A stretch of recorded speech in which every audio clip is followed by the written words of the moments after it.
Boa noite a todos. A gente abre o DF2 deste sábado com as imagens do incêndio que atingiu o prédio da OAB. O fogo começou por volta das 9 horas da manhã e logo as chamas e a fumaça se espalharam pela sede do Conselho Federal da OAB na L2 Sul. A OAB informou que o fogo começou no 3º andar, onde funciona o plenário, que está passando por uma reforma, e se espalhou. Do lado de fora dava para ver que a fumaça atingiu até os andares mais altos. A brigada de incêndio do próprio prédio fez os primeiros trabalhos de combate até a chegada dos bombeiros. Nós temos aproximadamente 4 andares efetivamente atingidos, mas em virtude do calor e da fumaça, dos danos colaterais do incêndio, pode ocorrer que outros andares tenham sido afetados também. O trabalho dos bombeiros para conter as chamas levou cerca de 15 minutos. Algumas janelas precisaram ser quebradas para que a fumaça saísse. O Conselho Federal da OAB informou que 5 pessoas estavam no prédio na hora do incêndio e 3 delas tiveram que ser resgatadas pelos bombeiros. Segundo a corporação, um trabalhador conseguiu sair pelo térreo e foi transportado pelo SAMU com ferimentos nos pés. Ele tentou combater o incêndio, mas estava desprotegido. As outras 2 vítimas eram trabalhadores que faziam a manutenção no topo do prédio. Eles foram retirados por um helicóptero da Polícia Civil que ajudou no resgate. O primeiro atendimento foi feito ainda no local e depois eles foram encaminhados para o hospital. Eles estavam fazendo um serviço de manutenção no terraço e ficaram receosos em descer e aguardaram ser resgatados lá. Não há vítimas de óbito e não temos nenhuma vítima em gravidade. O presidente da OAB Nacional veio acompanhar a operação dos bombeiros e prestou solidariedade aos trabalhadores. Foi a minha primeira preocupação desde o primeiro minuto, não foi salvaguardar só o prédio, mas sim a priorizar o resgate dessas pessoas. Todos, obviamente, assustadas e emocionalmente abaladas por conta de tudo que aconteceu, mas estão com a saúde estável. A perícia começou a ser feita hoje à tarde pelo Corpo de Bombeiros e a Polícia Civil.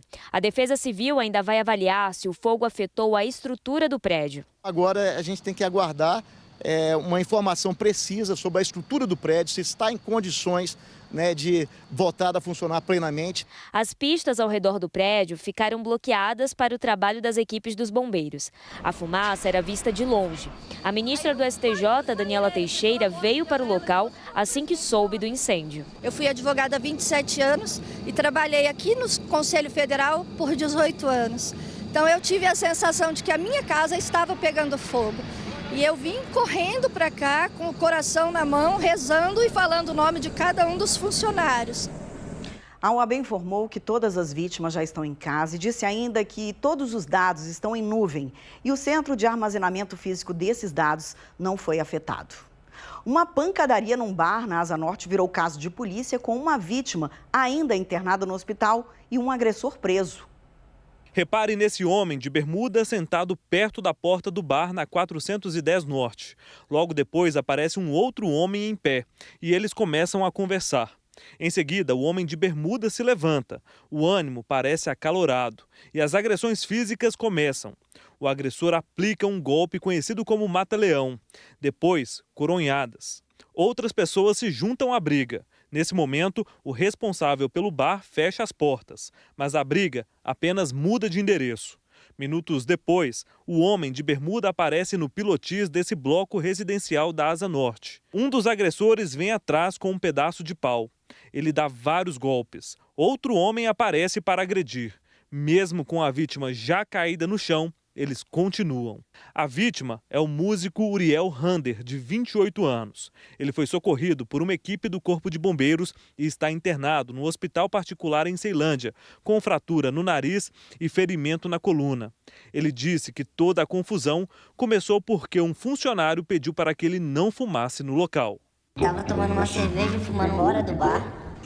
Esse cara chegou com a arma, apontou para mim, me deu uma gravata e me deu uma coronhada. Foi no momento que eu caí no chão, levantei assustado e tentei me defender, né? E aí foi um espancamento absurdo, que eu não sei como eu não perdi minha vida. Já a dona do bar disse que Uriel estava provocando os funcionários do bar e assim que percebeu a confusão, recolheu as mesas e fechou as portas para dispersar a briga. A delegacia da Asa Norte está investigando como tentativa de homicídio e um agressor já foi detido.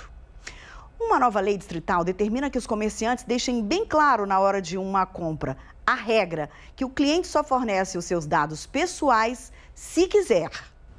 No comércio, tem consumidor que se sente incomodado. É muito chato, porque às vezes você não sabe o que eles vão fazer. E dá 1 ano, 2 anos, eles estão te ligando, né? Falando que tem uma promoção. Loja de roupa, loja até de bijuteria, essas coisas que compra, né? Aí tem que, passa os dados que a gente vai te enviando. Então é muito difícil passar. A conversa é sempre a mesma. Para ganhar desconto, participar de sorteio, o vendedor pede dados pessoais, telefone. Nem todo mundo fornece. Eu penso bem antes de passar, porque eu sei que isso acontece, dessa intromissão, deles ficar mandando depois, pode ficar desconfortável. Então, nem sempre eu passo. Agora, uma lei distrital foi publicada essa semana no Diário Oficial do DF e vai dar mais segurança ao consumidor. Ela proíbe expressamente que a venda seja condicionada ao fornecimento de dados do cliente, sigilosos ou não. Do lado dos empresários, o presidente do Sindivarejista diz que os comerciantes não exigem os dados e têm cuidados. Com certeza, já tinha o cuidado de pegar os dados do seu consumidor e tudo, guardar esses dados, entendeu? E tem mais, o consumidor tem um livre-arbítrio se ele quer ou não dar os dados dele. Ele, por exemplo, hoje nós temos a nota fiscal, que é a nota legal do governo do Distrito Federal. O comerciante pergunta, você quer o CPF na nota ou você não quer o CPF na nota? O Sindivarejista faz uma ressalva importante. Aquele cliente que for comprar no crediário, sim, esse tem que fornecer os dados, porque o consumidor tem que saber se ele tem condições de pagamento ou não. A partir de agora, os estabelecimentos comerciais terão 30 dias para se adequar à nova norma. E entre as adaptações, os comerciantes vão ter que fixar em locais visíveis nas lojas. Cavaram uma confusão. 3 anos. Segundo a polícia, o crime foi por causa de um desentendimento entre eles.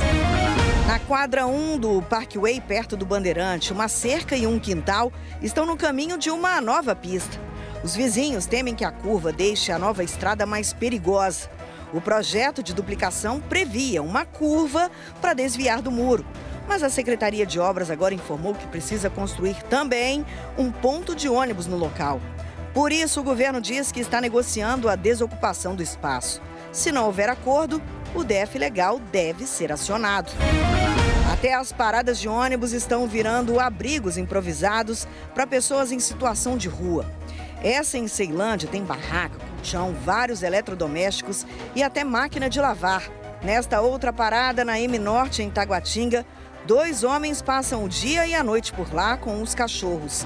As equipes do GDF têm feito operações diárias nas cidades para desmontar esses acampamentos precários e oferecem abrigo às pessoas em situação de rua. E bora para o intervalo agora com imagens ao vivo da Épia Norte, ali na altura do Parkway, com um trânsito movimentado nos 2 sentidos. Agora, 7h21, DF2 faz um pequeno intervalo.